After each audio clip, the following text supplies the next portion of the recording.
you're going to remove the wishbone.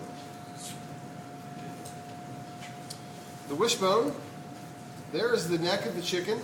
I had people looking in this end. You got a long way to go, buddy, to get to it from that end. All right? You're looking at it. The chicken is sitting on its butt. There's the chicken's neck. And here is the wishbone right here. I'm going to show it to you here in just one second. This is hard to do and to feel and see until you get to your chicken, but right here, it would be your collarbone. That would be your wishbone right here, your clavicle here. I can feel it right there. I can't really see it, but I can feel a bone right under that's skin, right? But right under the breast meat, I can feel that little. You've seen a wishbone before? Yeah. A little matchstick thin. So in order to see it, all I do is stick my knife and try to scrape. Hear how quickly I got to the bone? Hear that terrible scraping sound? You hear that? Some people can't take that, you know. And just about like that, on one side here, if everybody could look in here, I've exposed part of my wishbone.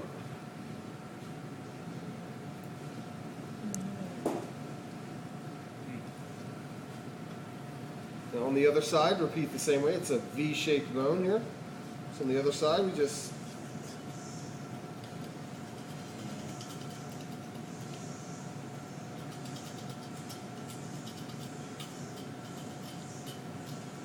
you see all I've done here is kind of break the surface of the chicken breast so I can see the wishbone here. Everybody see that? Yeah. It's kind of crude, but you know. All right, the wishbone connects in the center. Is a V-shaped bone. Has a little tab that connects in the center. The tab actually connects to what we call the keel, which is that bone right in the center of the cartilage, right in the center of the breast. So it connects to the keel and then connects to the intersection of the wing joint on the side here. So what I need to do, the best way to get at it is to follow the wishbone to the keel where it connects, and then pull that little tab down and forward, and it should pull out as one piece. Okay? And if you do that and pull it out in one piece, William will give you $1. Right, William? Absolutely. Thank you, William. What you need, buddy? Okay. I'm just going to say one thing about that too, guys. If this breaks and gets stuck in the breast, and you don't take it off, and Grandma swallows it and it gets lodged in her throat, guess what's going to happen? She's going to own your restaurant. I promise. Our kids you. will. Our kids will. She'll be dead. Chef Bruce, in a restaurant he worked in, for some reason it was such a big deal. They call that the lawsuit bone. Because you actually, you know, if you just split a breast in half, what you do is you actually make it for a very sharp piece of wishbone here. That, just as Chef Irwin said, will definitely embed itself into the soft palate of your mouth. Or Okay, that's good. Did you start to bleed? blood would come out. Blood and other juices. It would. It would be like sticking out the side of both, from one side to the other. Like a Chris Angel like violin needle thing. How about that steak? Next step, I have the chicken's wing here. It's a chicken wing. And the wing has 3 parts. The first part here, closest to the breast, is called the drumette. Y'all like that part? Looks like a little drumstick. The next part here is called the wing flat. Very good too. That part's the best part. The wing flat. You like the flat better? Yeah, I like flats better. Flats better than drumettes? Yeah. Some people do. And then the last part here is sometimes referred to as the wing tip. I call it the freaky chicken hand. because it has a thumb on it.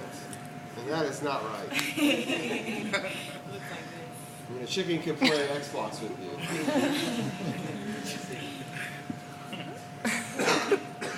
Although, if they lose, they throw the controller sometimes.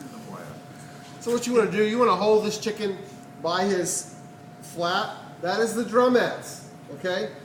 And halfway down on the drumette, not at the joint, but at the middle of the drumette, what would be on you, your bicep, if you had one. You're going to cut that once around the bicep. See that? I'm halfway on the drumette. Everybody with me? Where am I cutting? Halfway on the drumette. See, here's the joint. I didn't cut at the joint. I cut halfway down the drumette. Okay? And now watch this action. We're playing like we're a tough guy here. This chicken owes me money, right? And there's extension of the elbow. If I were to continue that extension, that's called hyperextension. And I'm going to hyperextend his elbow in an effort to get my money back. All right, here we go. Where's my money? Pow! All right? Doing it like that, like Tony Soprano would have done it, allows you to pop the cartilage right off the end of the drumette. If not, you'll leave that little white piece of cartilage. Anybody here ever eaten chicken wings before? Yeah. They're delicious. That little white piece of cartilage, because they're cooked that way, that cooks up fine. But if we were to leave it there and expose it and then cook it, it cooks gray. It doesn't look very sexy. So you want to do it this way. Next step, that freaky chicken hand, you know how I feel about that. I want to get rid of it. It scares me. Get rid of it. And now I have a perfectly usable wing flat. All right? Let's repeat that one more time here. Once around the bicep.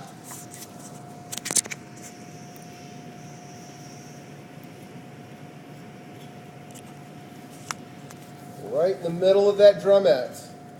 The rest of the meat will draw up as it cooks. All right, and now let's see here. There's the elbow. Where's my money? Boom, pops right off. Freaky chicken hand, cut it off. Into my usable trim. Wing flat goes right here. Okay? Last step. We're going to remove the breast from the carcass. Right here is the keel bone. I'm going to try to cut right down the middle of the keel. Now naturally your knife will go to one side of the keel or the other, and that will determine which side you start on. So I'm cutting down to the rib bones here. Like the fish. Exactly. You see how easy that is? Everybody see what I just did? Once we get to the bottom here, it would be terrible for me to spend all that time on that wing and then cut it off. So, like a drag queen, you just want to tuck it under here. All right? And you get down to the bottom. And there's your breast. So we're going to finish that up in just a second. Let's repeat it on the other side here. So there we go. Just the other side of the keel here. K-E-E-L. Yeah, I spelled it right. I spelled it out. And again, make sure I don't cut the wing off. So there you just tuck it under the breast. And look what we do. We just follow the bone. Tell me we're not supposed to eat these things. Look at that. It shows you where to cut it up. Hello? Okay? All right? Put that breast here. Let's finish the carcass while we're here. All this excess skin here has fat, a lot of fat on it. And if I make stock with that, I'll have cloudy stock. So look at this skin on the back here. That's on the back of the chicken carcass. Let's remove that. That's a pile we call waste.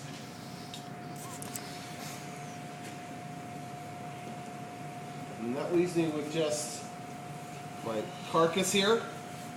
No excess, no tenderloins attached, nothing good usable there. And if you want, you can put the rest of your bones down into your carcass.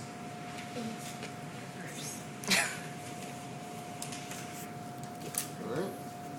I'm not nearly done, so. Okay, just FYI.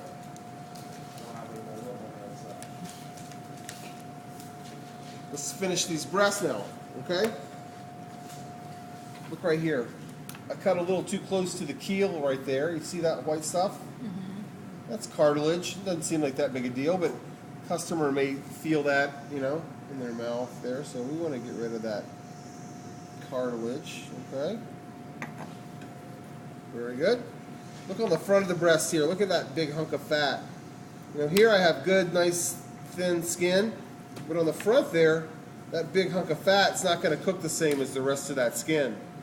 So we want to just trim that excess fat away.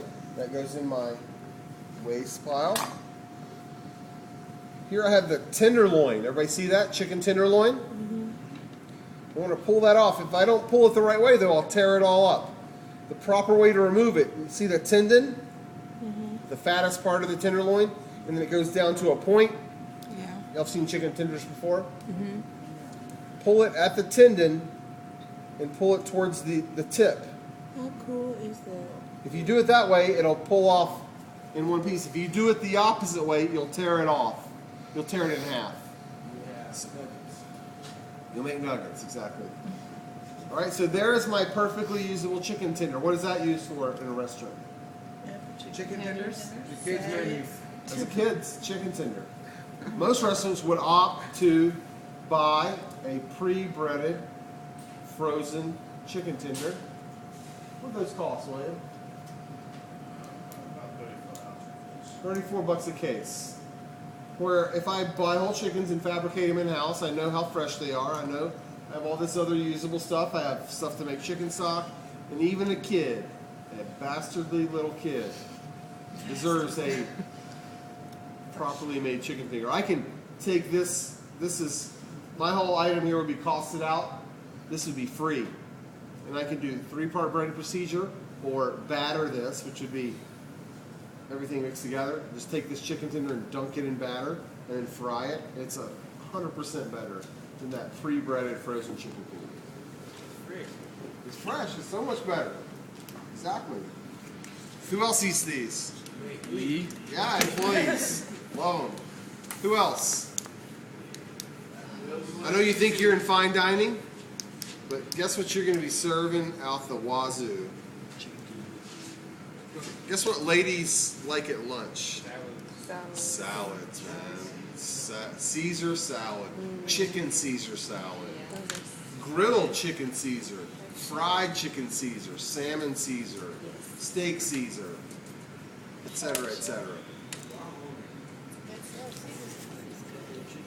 Y'all ever heard of this gang in town? You got the Bloods, you got the Crips, and we got the pink hats. The red hats? The red hat ladies. Oh, yeah. 30 people, purple dresses, big red hats. Yes. They're worse than the Crips. You wish you had a restaurant full of Crips. Ladies who At least they Crips know how to tip. All right? These ladies, man, they are awful. They get 9 of them, split one Caesar salad. They really do. They get water, a lot of lemon, a lot of sugar, a lot of rolls, a lot of sweet and low, a lot of crackers, a lot of nothing. I actually think I saw one of them taking a picture while I walked my table. I did that joke earlier about this lady told me one time the lady stole a whole roll of silverware. She goes, I know I put silverware in front of her. And 5 minutes later, she had no silverware. And the thing is, they've probably got more money in the bank than all of us put together. All right? So that has a lot of uses, all right? Look what's in between that tender and the breast. Look at this thing. What is this? It's a little membrane that lets the tenderloin slide.